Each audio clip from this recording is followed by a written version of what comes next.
예. 혹독한 인생길을 우리가 걷고 있습니다.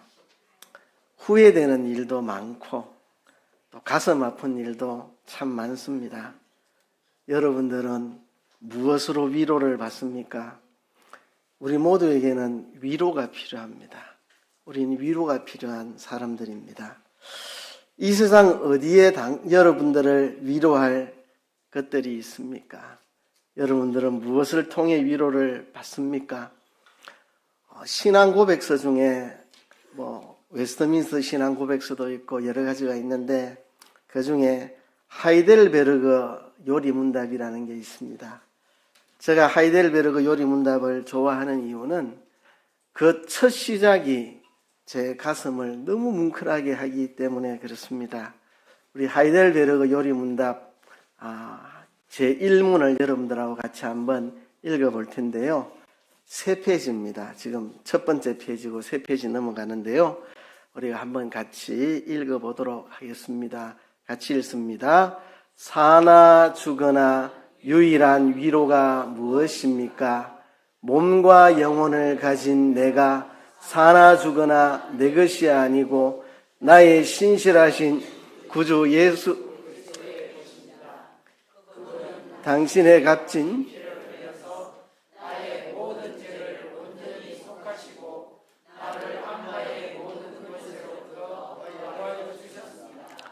그리고 하늘에 계시는 뜻이 아니면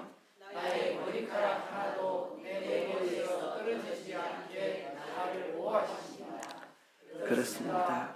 그래서 모든 것이 나의 구원을 위하여 봉사하는 것입니다.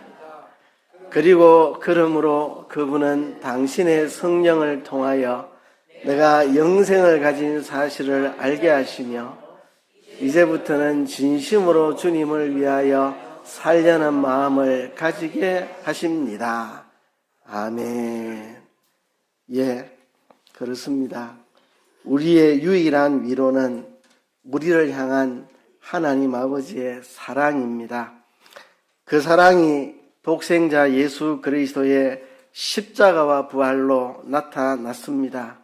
그리고 성령께서 오셔서 우리에게 그것을 알리시고 우리로 하여금 그것을 믿게 만들어 주셨습니다. 이것이 바로 우리의 유일한 위로입니다. 여러분들의 지금 정서 상태는 어떻습니까? 내가 이루어 놓은 것이 많지 않다는 것 때문에 의기소침한 분들은 없습니까? 나이가 1살 더 먹게 되고 몸은 점점 약해지는 것 때문에 우울한 분은 안 계십니까? 끝없이 풀리지 않는 문제 때문에 상심하는 분들은 없습니까? 과연 우리는 어디서 위로를 얻을 수 있겠습니까? 무엇에서 위로를 얻어야 합니까?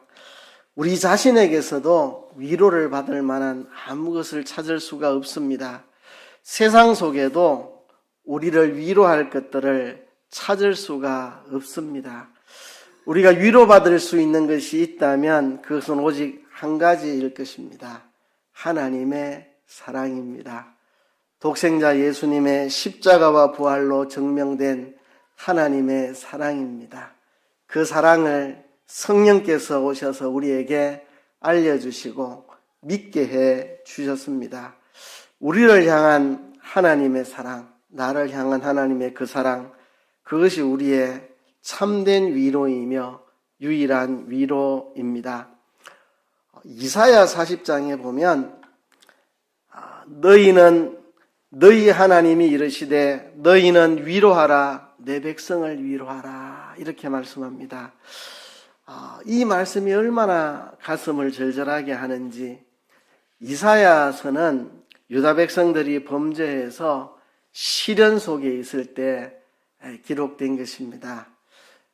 북쪽에 이스라엘과 아람 나라의 연합군이 쳐들어오고 또 그 뒤에는 아수르 제국이 쳐들어오는 이 위급한 상황, 하나님 앞에 범죄해서 하나님의 진노로 이런 시련이 있는 그때에 이사야 1장부터 39장까지 그들의 죄를 지적하고 책망하며 회개하라고 말씀하시고 만신창이가 된 그들의 모습을 보여주고 있습니다.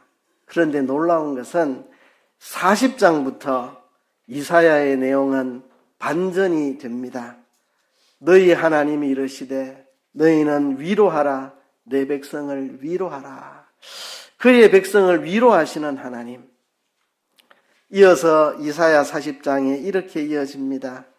너희는 예루살렘의 마음에 닿도록 말하며 그것에게 외치라. 그 노역의 때가 끝났고 그 죄악의 사함을 받았느니라. 그의 모든 죄로 말미암아 여호와의 손에서 벌을 배나 받았느니라 할지니라 하시니라. 외치는 자의 소리여 이르되 너희는 광야에서 여호와의 길을 예비하라. 사막에서 우리 하나님의 대로를 평탄케 하라. 골짜기마다 도두어지며 산마다 언덕마다 낮아지며 고르지 않은 곳이 평탄하게 되며 험한 곳이 평지가 될 것이요. 무슨 이야기를 지금 하고 있는 겁니까? 세례 요한이 나타나서 회개하라, 천국이 가까웠느니라, 주의 길을 예비하고, 그 다음에 예수 그리스도께서 이 땅에 오셔서 우리의 죄를 다 씻어주시는, 이제 노역의 때가 끝나고 그 죄악이 사함받는 그날이 올 것이다.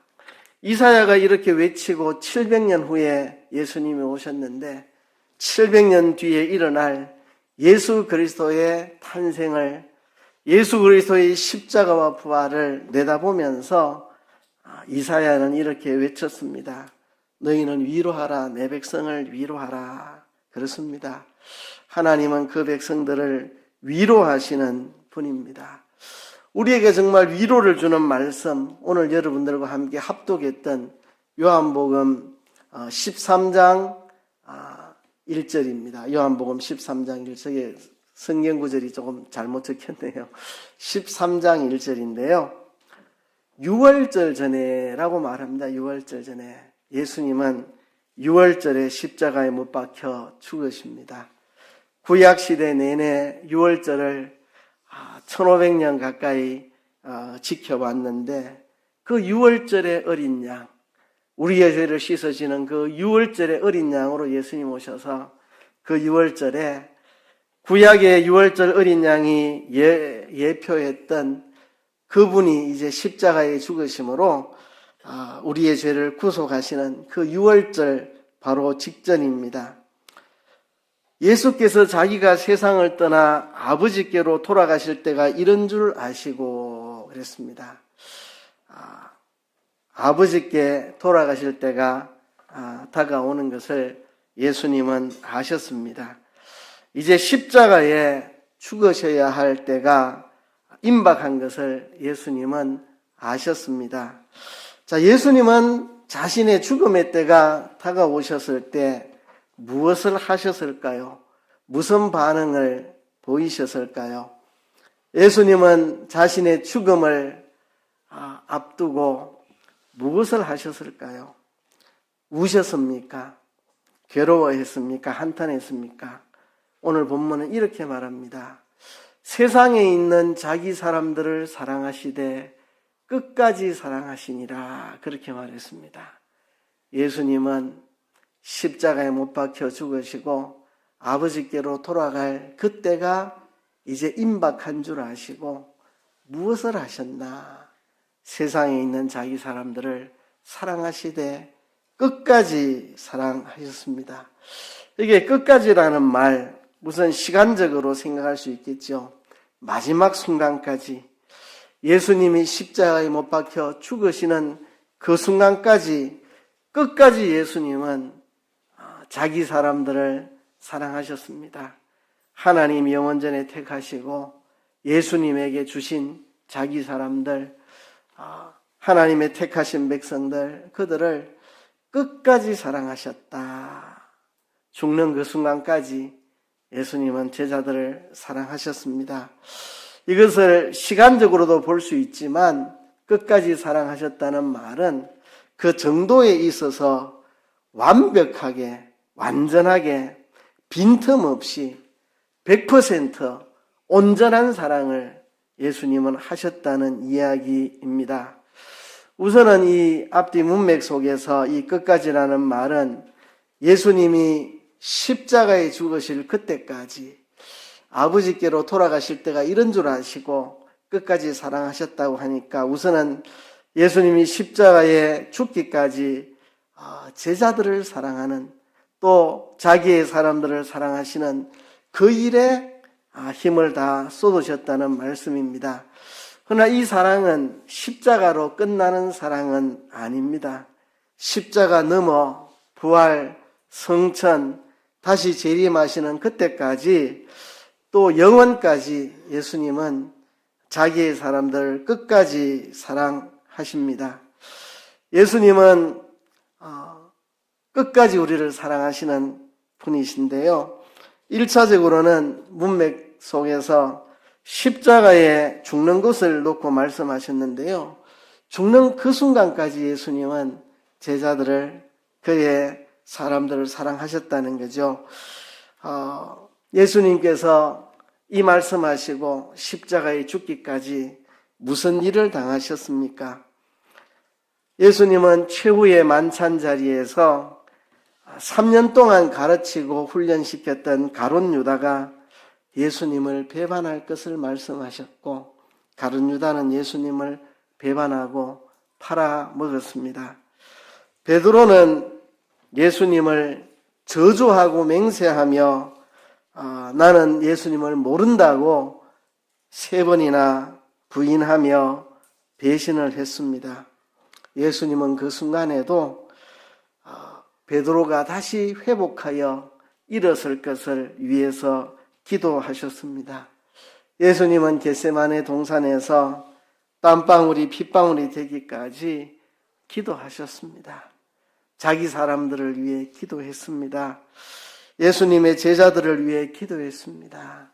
이들이 넘어지겠지만 다시 일어서서 돌이키게 하여 주옵소서. 예수님은 기도하셨습니다. 그리고 예수님은 겟세마네 동산에서 땀방울이 핏방울이 되기까지 우리를 위한 예수님의 십자가의 속죄가 조금도 흠이 없이 완성될 수 있도록 예수님은 간절히 기도하셨습니다. 예수님이 제자들에게 내가 죽지만 부활해서 갈릴리로 갈 테니까 갈릴리에서 만나자고 약속을 했는데 한 사람도 갈릴리로 오는 사람이 없었습니다. 부활을 믿지 않았던 거죠. 이렇게 예수님을 배신하고 팔아먹고 부인하고 다 도망가 버리고 그런 상황 속에서도 예수님은 그 사람들을 끝까지 사랑하셨습니다. 자기 사람들이 너무 훌륭해서도 아니고 자기 사람들이 예수님을 잘 믿음으로 따라서도 아니고 분명히 자기를 배신할 사람들이고 부인할 사람들이고 도망갈 사람들이고 예수님을 믿지 못하고 흩어질 사람들이지만 자기 사람들을 끝까지 사랑하셨습니다. 조건 없는 사랑이죠. 만일 예수님이 조건을 단 사랑을 하신다면 우리는 절망입니다. 훌륭한 사람만 내가 사랑하겠다. 믿음이 탁 출난 사람만 내가 사랑하겠다. 이러면 우린 절망입니다. 그러나 잠시 후에 예수님을 모른다고 부인하고 배반하고 도망가 버릴 제자들, 그들을 예수님은 끝까지 사랑하셔서 그들을 위해서 기도하셨습니다. 저들이 돌이키게 해달라고요. 예수님께서는 십자가에 못 박혀 죽으셨습니다. 이것이 끝까지 사랑하시는 사랑의 절정입니다. 하나님이신 그분이 사람의 모습으로 오셔서 범죄자처럼 모욕을 당하고 범죄자처럼 채찍에 맞으시고 범죄자처럼 십자가에 못 박혀 죽으셨습니다. 그분이 하나님이신데 모욕과 멸시, 아픔, 고통을 당하며 십자가에 죽으신 것이 바로 우리를 사랑하셔서 우리를 죄에서 건져내기 위해서입니다. 온갖 배신 속에서 또 채찍을 맞으며 온갖 고통 속에서, 그러나 그 속에서 예수님은 십자가에 못 박혀 죽으시면서 세상에 있는 자기 사람들을 끝까지 사랑하셨습니다. 그 사랑 끝에 예수님은 십자가에 못 박혀 죽으셨습니다. 이 십자가의 죽으심으로 죄를 이기고 승리하시고 우리를 죄에서 해방시켜 주셨습니다. 고린도후서 15장에 보면 사망아 너의 이기는 것이 어디 있느냐 말씀했습니다. 사망을 향하여 큰 소리치고 조롱할 수 있는 것이 예수 믿는 우리들입니다. 죽기를 두려워하여 일생에 매여 종로로 타는 우리들을 거기서 해방시켜 주시려고 예수님이 죽으시고 부활하셨다고 성경은 말하고 있습니다. 우리를 죄와 마귀와 사망에서 해방하시려고 죽기를 두려워하며 일생에 매여 종로로 타는 우리를 해방시키려고 예수님은 십자가에 죽으셨습니다. 이것이 우리를 향한 끝없는 사랑, 끝까지 사랑하시는 예수님의 사랑입니다. 그런데 이 예수님의 사랑은 십자가에서 종지부를 찍은 게 아닙니다. 십자가 넘어 예수님은 변함없이 우리를 사랑하셨습니다. 예수님이 십자가에 죽으시고 3일 만에 부활하셨는데요. 부활하신 후 이 세상에 40일 동안 계시다가 하늘로 올라가셨습니다. 그 40일 동안 예수님이 무슨 일을 하셨습니까? 예수님은 매우 분주하고 바쁘게 다니셨습니다. 제자들이 모인 곳에 나타나서 평안하냐 물으시고 그들의 평안을 구하고 또 제자들이 믿지 않을 때 제자들을 믿게 하려고 못자국을 보여주시고 옆구리에 창자국을 만지게 하시고 또 그들 앞에서 음식을 먹어 보여서 예수님이 영이 아니라 육체를 가진 사람으로 다시 살아나셨음을 제자들에게 보여주셨습니다. 예수님은 엠마오로 내려가는 제자 둘에게 나타나셔서 예수님이 십자가에 죽으신 것으로 슬퍼 낙심하며 시골로 내려가고 있는데 예수님이 그들을 만나 성경을 풀어주시고 예수님이 왜 십자가에 죽으셔야 하는지 깨닫게 해주셔서 그들의 마음을 뜨겁게 해주셨고 그들이 다시 감격에 차서 예루살렘으로 돌아오게 하셨습니다. 예수님은 한 사람 한 사람 찾아다니면서 한 그룹 한 그룹 찾아다니면서 그들에게 평안을 빌고 그들의 믿음 없음을 연약히 보시고 긍휼히 보시고 믿음을 갖게 하시고 예수님을 배반하고 예수님을 볼 낯이 없는 그들을 용서하시고 품으시고 그렇게 하셨습니다. 예수님이 이제 갈릴리로 가셔서 제자들을 다시 만나시는데요. 베드로는 실망하고 낙심해서 고기 잡고 있는데 예수님 오셔서 그물을 던져 고기를 가득 잡게 만들어 주셔서 베드로가 처음 예수님을 만날 때와 똑같은 장면을 연출해 주셔서 예수님의 사랑을 깊이 깨닫고 회복되는 정말 예수님 부활하신 것은 알지만 예수님을 모른다고 3번 부인한 내가 무슨 낯으로 예수님 앞에 서겠나 낙심하고 고기 잡고 있는데 그날따라 밤새도록 고기를 잡아도 고기가 안 잡히고 예수님이 오셔서 그물을 던져 고기를 가득 잡게 하셔서 처음 시작 때 베드로를 부르신 그때의 장면을 그대로 연출해서 내가 너를 사랑한다.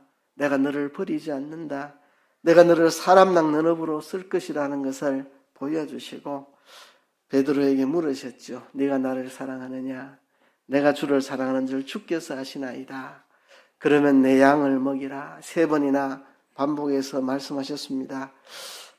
예수님은 이 40일 동안 제자들을 한 사람 한 사람 일으켜 주셨습니다. 사도행전 1장에 보면 예수님께서 이 40일 동안 확실한 많은 증거를 나타내시고 하나님 나라의 일을 말씀하셨다고 기록하고 있습니다. 사도행전 1장을 보면 놀라운 장면이 기록되어 있습니다.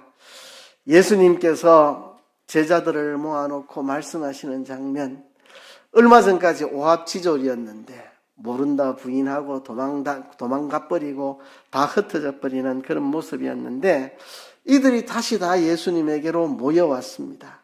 다시 옛 모습처럼 예수님과 제자들이 다 함께 모여 있습니다. 예수님이 40일 동안 한 사람 한 사람 찾아다니며 그들을 회복시켜서 그들이 다시 회복되어 서게 하셨습니다.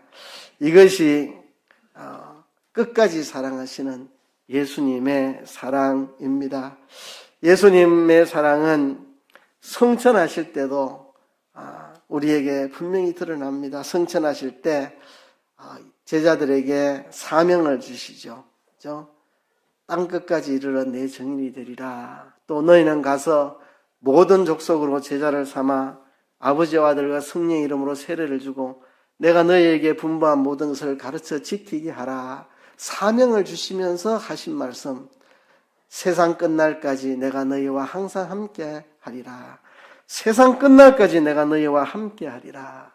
예수님은 성천하에 올라가시는데 올라가시면서 세상 끝날까지 내가 너희와 함께 하겠다.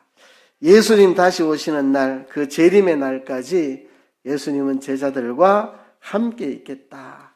그 육신은 성천하여 재림하실 때까지 다시 볼 수 없지만 영으로 우리와 함께 계시겠다는 겁니다. 오순절에 성령을 보내주시고 성령을 통해서 예수님은 우리와 세상 끝날까지 함께 하십니다. 이것이 끝없는 예수님의 사랑입니다. 끝까지 사랑하시는 사랑입니다. 우리를 사랑하셔서 이 땅에 다시 오신다고 말씀하셨습니다. 다시 오실 때는 영광스러운 모습으로 구름을 타고, 구름이라는 말은 하나님의 그 영광스러움을 구름으로 표현한 거죠.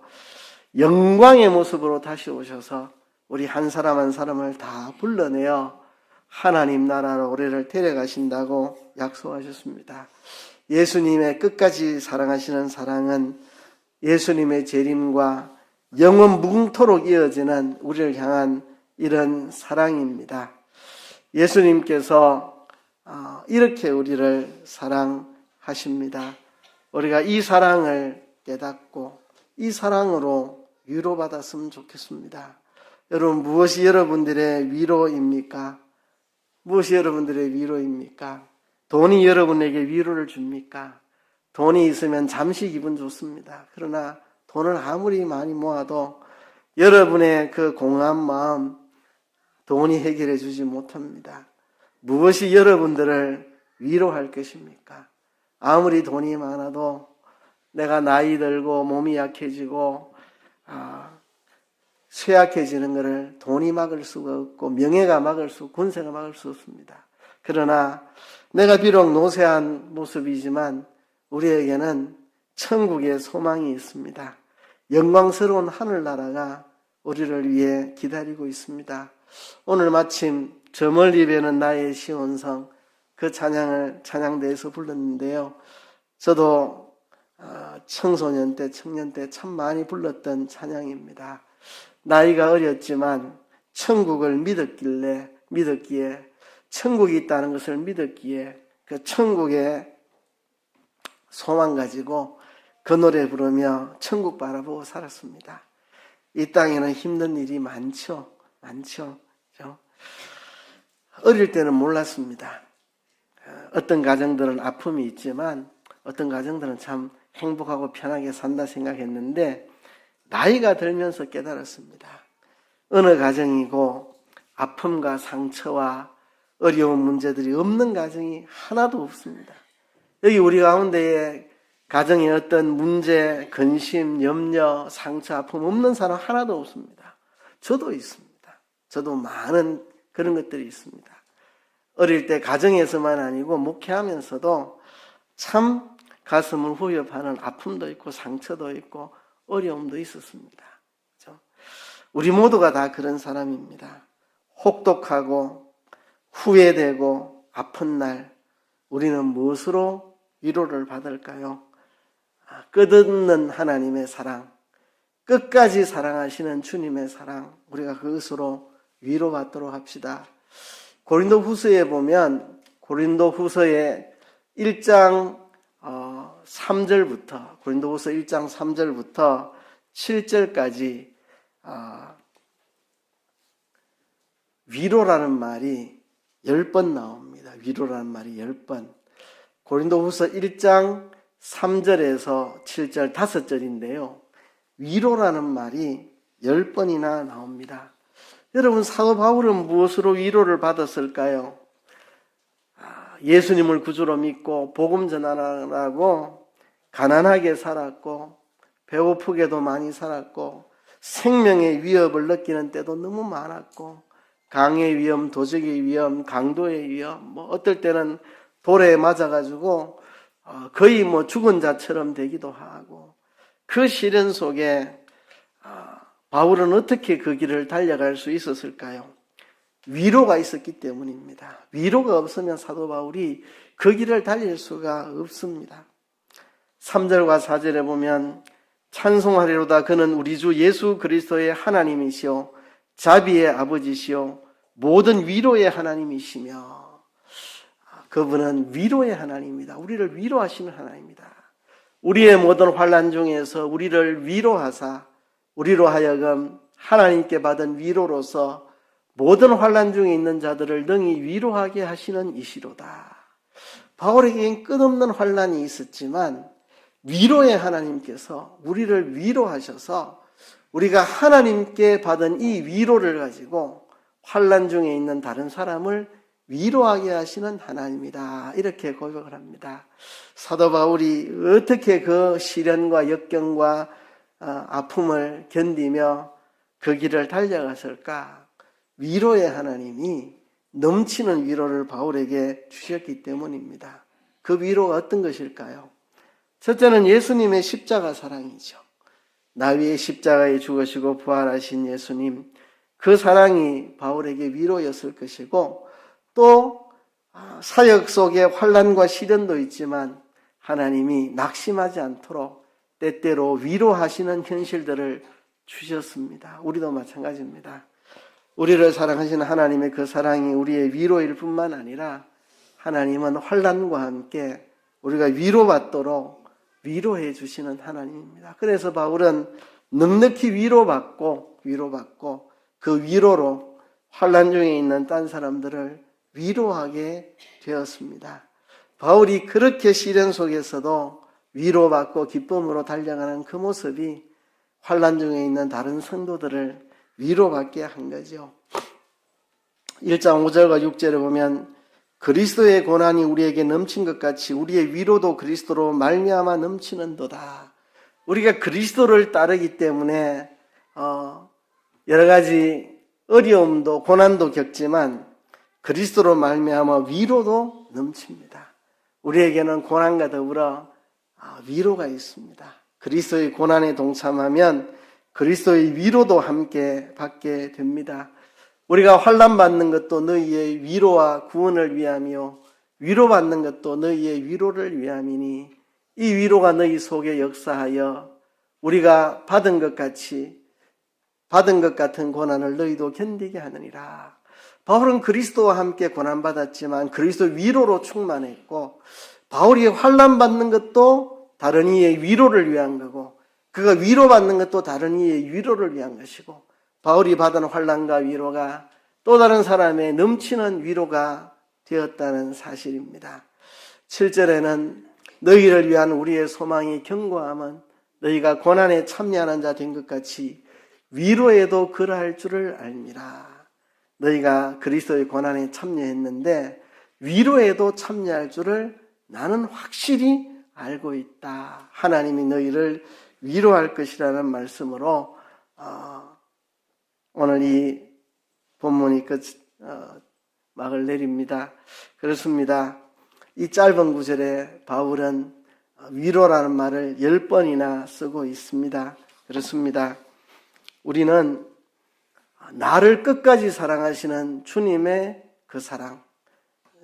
예수님은 이제 아버지께로 돌아가셔야 될 십자가에 못 박혀 죽으실 그때가 이런 줄 아시고 세상에 있는 자기 사람을 끝까지 사랑하셨는데 우리를 끝까지 사랑하시는, 시간적으로는 끝까지, 그리고 또 다르게 보면 그 정도에 있어서 완벽하고 완전하고 조금의 부족함도 없는 100% 사랑을 우리에게 사랑하시는 그 사랑으로 우리가 시련 중에도 넘치는 위로를 받고 또 다른 사람을 위로하는 위로자가 되기를 바랍니다. 우리 이 시간 하나님 앞에 기도합시다. 나를 끝까지 사랑하시는 그 주님의 사랑이 내 유일한 위로가 되게 하시고 그 위로로서 우리가 시련 중에도 넘치는 위로를 받고 또 다른 사람의 위로가 될 수 있는 우리가 되게 하여 주시옵소서. 다 같이 한번 통성으로 기도하겠습니다.